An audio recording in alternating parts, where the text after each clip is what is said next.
ये छोटी सी बात है, पर छोटी सी बात बहुत बड़ी बन जाती है जब चीज़ें ज़्यादा बिखर जाती हैं परिवार में। तो हम अपने एक्सपीरियंस से आपको ये चीज़ बता रहे हैं कि कभी भी आपके कपल के बीच में कोई आर्ग्यूमेंट होता है, ऐसा कोई कपल नहीं है जिसमें आर्ग्यूमेंट नहीं होता है। और जो कोई ऐसा कहते हैं वो कपल है ही नहीं, पहली बात। तो जब भी आपके बीच में कोई आर्ग्यूमेंट हो तो आप उस आर्ग्यूमेंट को एक कमरे के अंदर ही सॉर्ट करें, रेदर देन अपनी फैमिली को या रिलेटिव्स को या सो कॉल्ड मिचोलियों को बीच में इन्वॉल्व करें, क्योंकि जिंदगी हम दोनों की है और आपको ज्यादा पता है आप उस प्रॉब्लम में हो। You are in your shoes, so you know कि कहाँ पे पेन हो रहा है, रेदर देन आप किसी को बोलो। अब वो आपको अपने एक्सपीरियंस के हिसाब के, अपनी लाइफ में जो जो हुआ है उसके हिसाब से आपकी सिचुएशन को जज करेंगे और वैसे ही एडवाइस करेंगे। दोस्तों, बात ऐसे है कि मान लो, सपोज करो कि कोई इंसान बीमार है और वो अपनी बीमारी डॉक्टर को ना बता के कहीं तीसरी जगह पे बताता रहता है, अपने दोस्तों को, अपने परिवार वालों को, और कहीं भी बताता रहता है। तो वो उसको सुन तो लेंगे, उसकी बीमारी को समझ तो लेंगे, कंसर्न भी कर देंगे, पर वो उसका ट्रीटमेंट नहीं करेंगे। वैसे ही लाइफ में होता है। अगर हमारी प्रॉब्लम हस्बैंड वाइफ में है, आपस में फैमिली मेंबर्स में है, तो जिस कंसर्न से लेके, जिस बंदे से लेके वो प्रॉब्लम है, उसी को बतानी चाहिए और उसी से बैठ के सोल्व करनी चाहिए, तभी वो चीज़ें ठीक होती हैं। अगर सपोज करो, अगर हस्बैंड वाइफ की कोई बात है, वो जो घर है वो दोनों के ऊपर टिका हुआ है, पेरेंट, रिश्तेदार, बच्चे, सारे के सारे उन दोनों की ही मेन जो है उसके ऊपर चलते हैं। उन दोनों का बॉन्ड ही है जो सारे रिश्ते सब कुछ चलाता है। वो घर हस्बैंड वाइफ मिल के चलाते हैं। तो अगर उन दोनों के बीच में कोई प्रॉब्लम है तो उन दोनों को रूम में बैठ के आपस में सॉर्ट करनी चाहिए, एक दूसरे को करेक्ट करना चाहिए जहाँ भी हो, क्योंकि वो लाइफ पार्टनर है और पूरी जिंदगी उन्होंने साथ रहना है, एक दूसरे के जीवन साथी हैं। तो उनको एक दूसरे के साथ मिलके कंधे से कंधा एक दूसरे की जो मदद भी करनी चाहिए, एक दूसरे को समझना भी चाहिए, एक दूसरे की प्रॉब्लम्स को सोल्व भी करना चाहिए और एक दूसरे को ही करेक्ट करना चाहिए जहाँ पे भी गलतियाँ हो। गलतियाँ दोनों से हो सकती हैं और मैं नहीं कहता भी किसी भी कपल में लड़ाई नहीं होती, लड़ाई सब में होती है, नोक झोंक सब में होती है। और जैसे सब्जी में हर मसाले जरूरी होते हैं, वैसे ही ये चीजें भी जरूरी होती हैं। कई बार आप एक दूसरे को करेक्ट कर देते हो और आप सही बात पे चलते पड़ते हो। सही रास्ते पे जाने के लिए बहुत जरूरी होता है लाइफ एक सही बात पे चलती रहे, एक दूसरे को करेक्ट करते रहो और मिसअंडरस्टैंडिंग को दूर करते रहो। लेकिन इसमें जितने ज्यादा लोगों को इन्वॉल्व करोगे ना, वो अपने एक्सपीरियंस थोपेंगे, वो अपने हिसाब से अपने आप को बताएंगे कि क्या ज्यादा बेटर है, वो ज्यादा गलत है। और अच्छा, एक चीज और है, जैसे सपोज मैं कह देती हूँ कोई बात हो गई, लड़ाई हो गई, ठीक है, मैंने कह दिया मेरे घर वालों को कि कोई बात हो रही, फॉर एग्जाम्पल, तो जाहिर सी बात है उनका मुझसे बहुत ज्यादा प्यार है, वो बाइज्ड हो जाएंगे, वो जितेंद्र को जज करने लग जाएंगे। या फिर जितेंद्र कहते हैं अपने घर पे कि कोई इशू चल रहा है, तो जाहिर सी बात है वो जज करने लग जाएंगे मुझे, क्योंकि वो बाइज्ड हो जाएंगे। ऑब्वियसली उन्होंने वहां पे वो उनकी अपब्रिंगिंग हुई है। तो हम बजाय इधर उधर बताने के, अपने आप कमरे के अंदर बैठो, सॉर्ट करो और चीजों को ठीक करो। बड़ा सिंपल है। ये इतने ज्यादा जो डाइवोर्सेस हो रहे हैं, चीजें इतनी ज्यादा खराब हो रही हैं, यहाँ तक बात जाएगी नहीं। और अच्छा, एक और चीज मुझे जितेंद्र माइंड में फील होती है, ये लोग कहते हैं कि भाई हमारे जो बाल है वो धूप में सफेद नहीं हुए तो हमारे भी जब हम भी उस एज में आ जाएंगे तो हमारे भी बाल सफेद ही होंगे, लाल पीले नीले तो नहीं होंगे, है ना। तो मतलब ये जो बार बार एक डोमिनेंसी बताई जाती है, ये बोल के कि अरे देखो तुम्हें तो पता ही क्या है, तुम तो छोटे हो, तुमने दुनिया कहाँ देखी है। आप एक जगह में बैठ के, एक किसी पर्टिकुलर एरिया में बैठ के, डिस्ट्रिक्ट के पर्टिकुलर किसी विलेज, टाउन, किसी शहर, कहीं पे बैठ के आप ये बात बोल रहे हो। आपको पता है दुनिया कितनी बड़ी है, कितनी बड़ी है, कितने देश हैं पूरे दुनिया में, कितने देश, और छोड़ो देश की छोड़ो, भारत में 29 स्टेट्स हैं। 29 स्टेट्स में सोचो आप कितना सारे एरियाज हैं जो अभी अनएक्सप्लोर्ड है, जो हमने किए ही नहीं, जहां आप गए ही नहीं हो। आप एक पूरी स्टेट के अंदर, वो भी एक छोटी सी डिस्ट्रिक्ट के बीच में बैठ उसकी बात कर रहे हो। तो ऐसा नहीं है यार, थोड़ा सा आपको अपडेट कर लेना चाहिए। बहुत सारी, मुझे लगता है, तो आज की मैं किसी को टारगेट नहीं कर रही हूँ, बट जनरली मैंने सुना है, देखा भी है। वो ये कि हमें ज़्यादा पता है, तुम्हें नहीं पता है, तुम बच्चों वाली बात करते हो। समटाइम बच्चा भी आपको सिखा सकता है, कल को हमारे भी बच्चे होंगे, वो भी सिखाएंगे। ऑब्वियसली अगर हम कुछ गलत करेंगे तो वो हमें टोकेंगे, ठीक है। ऐसा नहीं है कि माँ बाप भी ऊपर से लाइसेंस लेके आए हैं हर चीज़ बताने का, बच्चे भी बता सकते हैं, हर कोई बता सकता है। बच्चा क्या, जो हमसे छोटा है, एक छोटा सा 1 साल का बच्चा भी आपको कोई एक ऐसा लेसन दे जाए लाइफ का जो शायद कोई बड़ा 80-90 साल का भी ना दे पाए। तो इट्स नॉट अबाउट एज और experience, it's all about learning. और लर्निंग एक ऐसा प्रोसेस है जो कभी भी कंप्लीट नहीं होता अनटिल अब जब तक आपकी डेथ ना आ जाए, तब तक आप हमेशा कुछ ना कुछ सीखते रहते हो। बट एडिमेंसी लेना और डोमिनेंसी लेना कि हम ही सही हैं, वो दैट इज रॉन्ग। दोस्तों बात ऐसी है कि मैच्योरिटी का बालों से सफेद होने से कोई मैटर नहीं है। हम ये बात नहीं जज कर सकते कि बाल सफेद है तो उस इंसान को एक्सपीरियंस होगा। बाल सफेद आजकल बहुत छोटी उम्र में हो जाते हैं, पानी में और केमिकल जो चीजें चल रही हैं और जो फूड हैबिट्स चल रही हैं और जो चल रहा है, बाल तो आजकल कई बार 1 साल के बच्चे के भी सफेद हो जाते हैं। इसका मतलब ये नहीं उसको एक्सपीरियंस है। बाल सफेद होने को हम एक्सपीरियंस से कनेक्ट नहीं कर सकते। और हर इंसान का उम्र को भी अपनी अपनी लाइफ के साथ एक्सपीरियंस करने का अलग अलग तरीका है। सबका अपना अपना सर्कल होता है, सोसाइटी होती है, फ्रेंड सर्कल होता है, टीचर होता है, स्कूल होता है, लाइफ पार्टनर होता है, एन नंबर ऑफ चीजें हैं, ऑफिसेज हैं, एन नंबर ऑफ चीजें हैं जहाँ से इंसान अपने अपने एक्सपीरियंसेस गेन करता है। और सबके डिफरेंट डिफरेंट एक्सपीरियंसेस होते हैं लाइफ को लेके। तो हम अपने किसी एक एक्सपीरियंस को ओवरऑल नहीं थोप सकते, क्योंकि सबका अपना अपना तरीका है एक्सपीरियंस लेने का। और दूसरी बात क्या है कि एज का है कोई लेना देना नहीं एक्सपीरियंस से। कई बार कोई भी बड़े भी हो जाते हो, आपको रिस्पॉन्सिबिलिटीज नहीं डाली जाती। सपोज अगर कोई बच्चा जो है, एक बच्चा 40 साल का है और उसके ऊपर अभी तक जिम्मेदारियां नहीं डाली गई हैं, और एक बच्चा 30 साल का है, उसके ऊपर सारा बोझ लाद दिया गया है, और ये बोला जाता है कि उम्र के साथ में मैच्योरिटी है। ऐसा नहीं है यार, हर एक बंदे की सिचुएशन डिफरेंट है। बट आप बालों को और एज को लेके अगर आप ये मानते हो कि आप ज्यादा समझदार और इंटेलिजेंट है, ऐसा नहीं है। दुनिया देखिए, ऐसा नहीं है। तो एक अपने अपने एक्सपीरियंस को किसी के ऊपर थोपना, वो चीज़ गलत है। हमें शायद हो सकता है हमारी ये फिलॉसफी भी गलत हो सकता है हमसे बहुत सारे लोग इसको मतलब ना कनेक्ट कर पाए, अग्री ना कर पाए। अग्रीमेंट और डिसएग्रीमेंट हर जगह पे है और होना ही चाहिए। यही तो लाइफ है, यही तो लर्निंग्स है। Life is a dynamic process, every time you learn something. आप कभी हमेशा सही नहीं हो सकते और आप हमेशा गलत भी नहीं हो सकते। बिल्कुल बिल्कुल बिल्कुल बिल्कुल। लाइफ के बहुत सारे पड़ाव पे आप भी ठीक होते हो, कई बार आप गलत होते हुए भी अपने आप को ये नहीं मान पाते कि हम गलत हैं, और कई बार आप दूसरे को करेक्ट नहीं कर पाते कि आप गलत हो। ऐसे बहुत तरह की लाइफ में सर्कमस्टेंसेस बनते रहते हैं।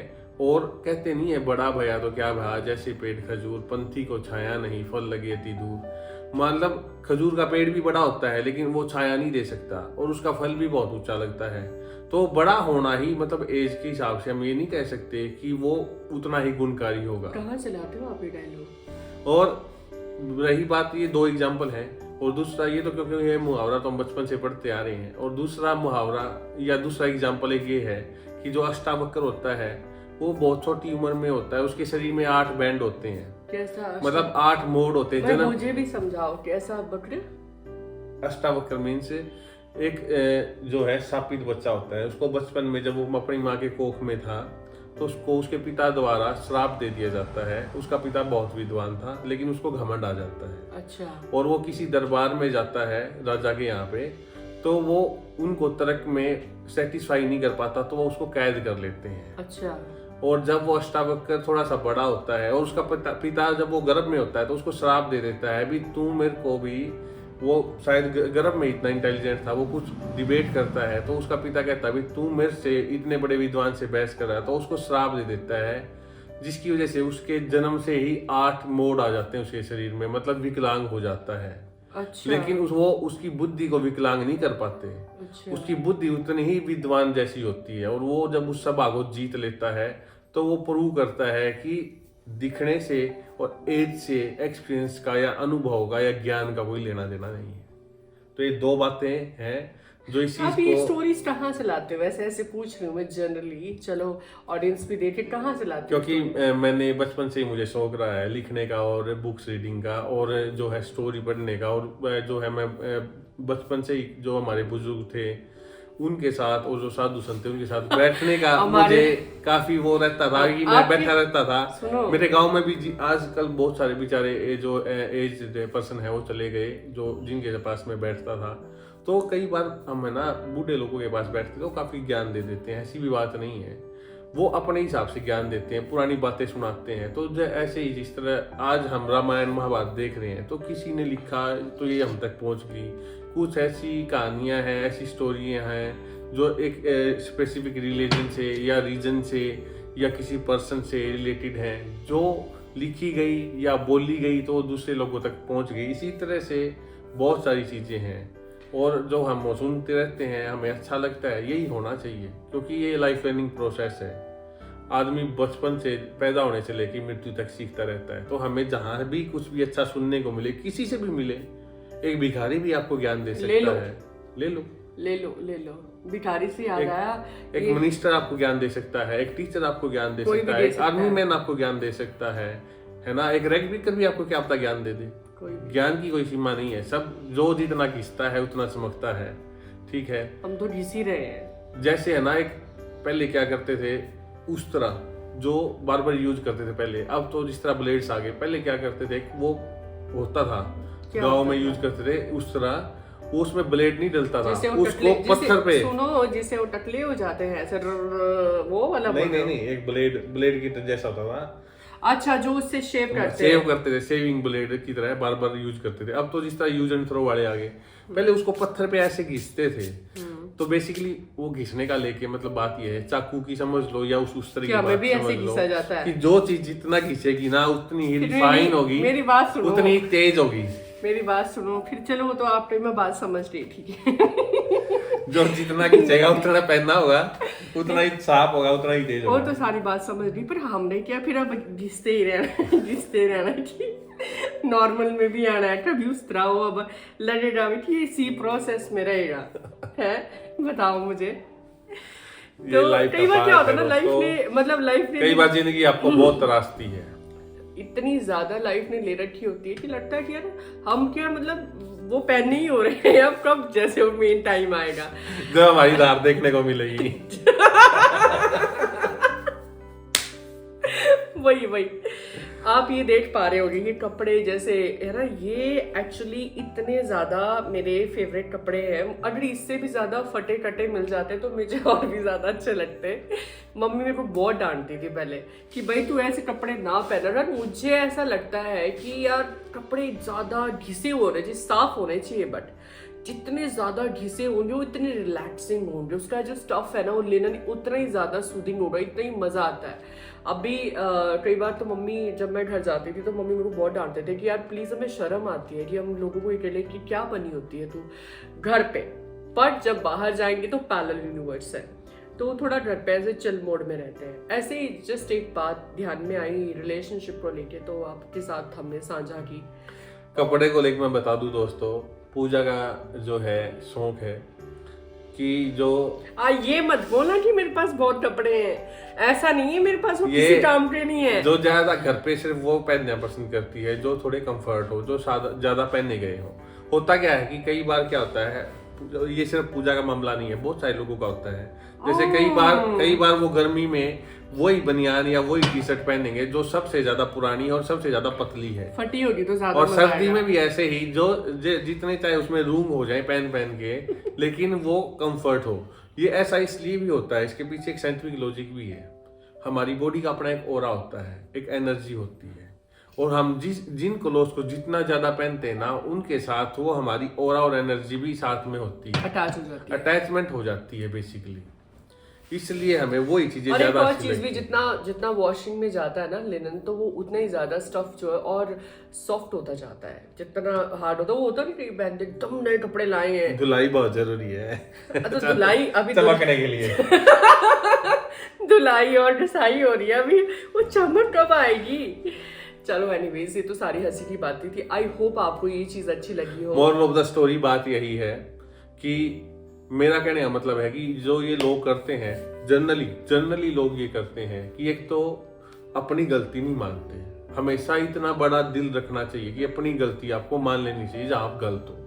चाहे आप एज या एक्सपीरियंस या रिश्ते या किसी से कोई लेना देना नहीं सुनो है। तो सही, एक सेकंड, फिर मैं भूल जाऊंगी, आप तो भूलते नहीं। अगर गलती मानेंगे तो पता कैसे मानेंगे? हाँ हम गलत हैं, हाँ हो गई हमसे गलती, मतलब वो गलती नहीं होती, वो धक्के से जैसे मतलब होता है कि चल ठीक है मान जाते हैं, ठीक है छोड़ हाँ दो, ठीक है छोड़ दे, अब बार मिट्टी डाले इस चीज पे, ठीक है, वो धक्के वाली गलती होती है, ठीक है। बट उस चीज को मीन करना, दैट इज पराश्चित। Yes, is it so? या तो ये वो अंदर से मीन नहीं करते उस चीज, खाली बोलने के लिए कि हाँ हो गई गलती। तो ये चीज जो है ना हाँ वाली, वो उस चीज को साइड करके कसम से अगर अपने आप में थोड़ा काम करे और उस चीज को मीन करे ना, तो लड़ाई ही नहीं होगी, खत्म हो जाएगी सारी बात। सारी जो लड़ाई है ना, वो सोच सही और गलत की है। हमें लगता है हम सही है, उन्हें लगता है वो सही है, उसको लगता है वो सही है, तो सारी इसी चीज की लड़ाई है। थोड़ा सा ना रिलेशनशिप में झुकना पड़ता है। आप इधर से आओ, अगला इधर से आएगा, कहीं तो पॉइंट आएगा ना बीच में, कहीं मिले। एक बंदा इधर ही खड़ा है, दूसरा आ ही जा रहा है, फिर एक टाइम आता है वो आता ही नहीं है, बाउंस बैक हो जाता है और वो रिश्ता खत्म ही हो जाता है। वो चीज है। अब आप कंटिन्यू करो। तो बात ये थी कि एक तो जब भी आपको लगे कि आप गलत हो, अपने दिल में मत रखो, अपनी गलती मानो और आगे बढ़ो। और जिस इंसान से लेके जो गलती है उसको बताओ कि हाँ हमसे गलती है, हम इसको सुधारेंगे। और उस सुधारना बोलने को लेके नहीं है, वो इम्प्लीमेसी दिखनी चाहिए, एक्शन में आनी चाहिए, दिखने में आनी चाहिए कि हाँ सच में इस इंसान से गलती हुई थी, इसने प्रायश्चित किया, समझा, उस चीज में इम्प्रूव किया। ठीक है, पहली बात गलती की है। सेकंड बात ये है कि जिस इंसान से लेके कोई बात है, लोग क्या करते हैं, उस इंसान को नहीं बताते, बाकी सबको बता देते हैं। हालांकि सबको बताने की बजाय सिर्फ उस इंसान को बताओ बात करो कि आपकी ये बात है, आपसे ये बात है, आपसे मैं इस बात से नाराज हूँ, आपकी ये गलती है, मैं आपसे ये चाहता हूँ। उस इंसान को बताओ, उसको करेक्ट करो जिसको करना है। सबको बताने से इंसान करेक्ट नहीं होगा, उससे तो वो और ये बुरा मानेगा कि देखो मेरी चुगली की जा रही है। उस इंसान को ही करेक्ट करो जहाँ जरूरी है। तो ये बातें हैं। और थर्डली जो है हस्बैंड वाइफ का, तो मैं कहूँगा कि हस्बैंड वाइफ को एक दूसरे का ज़्यादा पता है, क्योंकि एक दूसरे के साथ वो सबसे ज़्यादा रहते हैं। और ये दोनों ही ऐसे लाइफ पार्टनर ही ऐसे होते हैं, ये एक ऐसा रिश्ता होता है जो सबसे लंबा चलता है। लाइफ का सबसे 90% जो फेज है, 95% फेज है, वो हस्बैंड वाइफ एक दूसरे के साथ ही जीते हैं, एक दूसरे के साथ ही चलते हैं। ये सबसे बड़ी जर्नी होती है। तो एक दूसरे का आप कहीं भी बुराई करने की बजाय अपने मायके में, ससुराल में, दोस्तों में, कहीं भी आप एक दूसरे को अंदर रूम में बैठ के करेक्ट कर लो और अपने रिश्ते को और मजबूत बनाओ। इससे आपका बॉन्ड भी स्ट्रॉन्ग होगा और आप एक दूसरे की कमियों को भी समझोगे और एक दूसरे को ठीक भी करोगे और आगे भी बढ़ोगे। ये बहुत जरूरी है। आई होप आपको ये बातें कहीं ना कहीं अगर आपके साथ कनेक्ट करती हैं, तो आप इनको अपनी जिंदगी में कुछ बातें जो आपको सही लगे या नहीं भी लगे, कोई बात नहीं, अपनी अपनी सोच है, आप ले सकते हो। और अगर आपको इसमें से कोई भी सेक्शन पसंद आए हो या फिर आप डिसएग्री करते हो, तो आप जरूर कमेंट सेक्शन में बताएं कि आप किस बात से डिसएग्री करते हो। हमेशा हम सही नहीं हो सकते, ये फैक्ट है। एग्री करते हैं तो आप वो भी हमें बताएं। एग्री करते आपके तो कोई वो भी व्यूज बताएं, हैं इस चीज को लेके, तो अपने तो वो भी व्यूज भी शेयर हैं। करें, हमें अच्छा लगेगा अगर कमेंट क्या सेक्शन में आप कुछ ऐसा बता दो हमें जिससे हम सीख लें, जो हम अपनी लाइफ में इंप्लीमेंट कर पाए। यस। अगर आपको ये ब्लॉग अच्छा लगा हो, if you like this blog, like, share, subscribe our YouTube channel Pooja Azad. Thank you, good luck.